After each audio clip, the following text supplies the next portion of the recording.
সামর্থ্য থাকলে কখনোই গ্রামে থাকা উচিত নয়। গ্রামে ১০০ বিঘা জমির মালিক হওয়ার চাইতে শহরে এক টুকরো ভাড়া বাসায় থাকা অনেক ভালো, অনেক আরামদায়ক, অনেক সম্মানের। গ্রামে স্থায়ীভাবে বসবাস করাটাকে কোন সূচকে এগিয়ে রাখা যায়? আসলে এখানে বেশিরভাগ মানুষ এতটাই টক্সিক যে তারা নিজেদের ব্যক্তিগত জীবনের চাইতে আপনার জীবন নিয়ে বেশি চিন্তিত।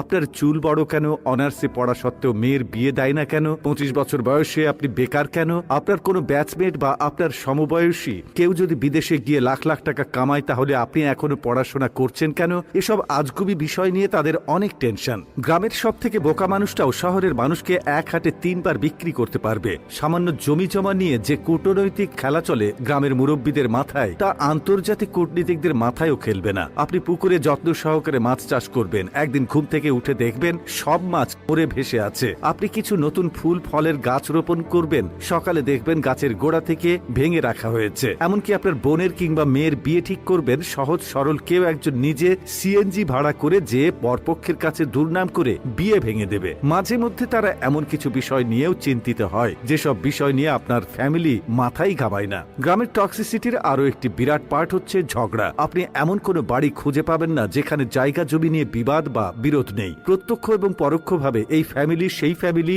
একজন আরেকজনের সাথে ঝগড়ায় লেগেই থাকে। ১ ইঞ্চি জায়গা জমি নিয়ে মামলা মোকদ্দমা